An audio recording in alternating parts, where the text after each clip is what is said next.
guys! Welcome to my vlog! Magandang umaga po sa inyong lahat. And this is Kelly. Naninirahan po ngayon sa Spain. And ito po ang una kong vlog. And sana po suportahan niyo ako. At bago lang din po ako sa YouTube. And thank you so much if you now watching with my YouTube. And I will say, buenos dias!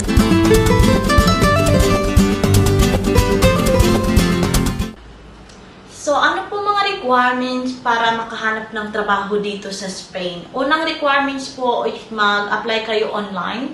Meron pong LinkedIn, tsaka Indeed España at Info Job. Doon po makikita niyo po yung mga hiring job na normally hinahanap dito sa España is yung housekeeping, front desk, caregiver, at saka tagalinis ng bahay. Normally po yun yung pong hinahire dito kasi nga po yung mga tao dito kunti lang yung willing magtrabaho sa mga ganyang trabaho.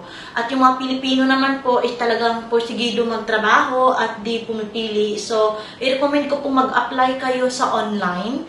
Tsaka, madali lang pong gawan yung LinkedIn account. So, kung gusto niyo po, tuturuan ko kayo paano mag-set up at I will do that for the next vlog.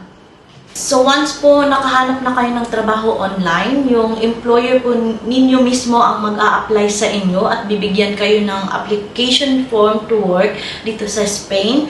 At provide nyo lang po yung valid passport, no criminal record, ito po yung importante, at saka yung NBI natin sa Pinas na pwede nyo pong i-translate dito into Spanish. At huwag pong kalimutan na yung bayad po ng visa is normally umaabot po ng 60 euro to 80 euro. Convert nyo na lang po sa piso. At after dun po ma-process lahat ng requirements, ang embassy po magbibigay sa inyo ng NI number, which is kailangan nyo po para makapag-work dito. At followed na din po yung security number. Ito po yung kailangan nyo para i-register kayo na nagtatrabaho kayo dito sa Spain. So, ang nangyari po sa akin nung nag-apply ako, sinubukan ko mag-apply sa ground crew airport dito sa Ibiza. Nag-submit lang ako ng mga requirements na sinabi ko kanina. Yun nga po, nag-translate din ako ng mga documents na needed, including na yung NBI ko na galing sa Netherlands, tinranslate yun. Kasi nga po, nag-offer ako doon sa Netherlands, tsaka nagpunta dito sa Spain para maghanap ng trabaho. And luckily po, if nakahanap kayo ng employer na willing mag-provide ng accommodation, one of the requirements din po yun, so di na po kayo magbabayad. So yun nga po, yun yung benefits na pag nagtrabaho kayo dito sa Spain, normally may ibang employer na nagbibigay ng accommodation. So yun lang po. Sa mga nagtatanong din po kung nag-aaral ako ng Spanish ngayon, yes po, nag-aaral po ako ng Spanish. Pumapasok po ako ng eskwelahan, which is yung pinapasukan ko po ngayon ay Institute de Idioma Ibiza. So doon po nag-aaral po ako ng A2 kasi nga po medyo mahirap din yung Spanish, although madali nang naman siyang i-aralin. Pero yun nga po, pag nagsasalita na ako sa mga local na Spanish people, yun po, parang ang hirap.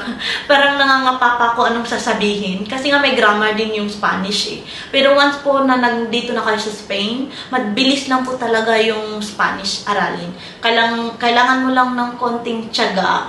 Tsaka alam ko naman po na di madaling mag-aral ng mga lingwahe since nakatravel na ako ng iba't ibang bahagi ng Europe. Una yung Germany, tsaka yung Netherlands, din sumunod dito sa Espanya. At tsaka yung journey ko dito sa Spain din naging madali. Although at least nakapasok ako na nakahanap ng trabaho, nakahanap ng jowa, yun. So yun nga po. So talagang kailangan nyo lang magsikap kung gusto nyo pong pumunta dito sa Spain. And sa next vlog, i-explain ko kung paano ko naman na-handle yung pagiging solo traveler ko. So huwag nyo pong kalimutan mag-subscribe at like. Sana po i-share nyo din po ito sa mga kaibigan nyo. At doon naman mga kaibigan ko nandun sa Pinas, regards po ako sa inyo. So, sa sitwasyon ko ngayon, medyo happy. Pero yun nga. So, I'm happy na nagawa ko tong vlog. And salamat po sa inyo. Gracias!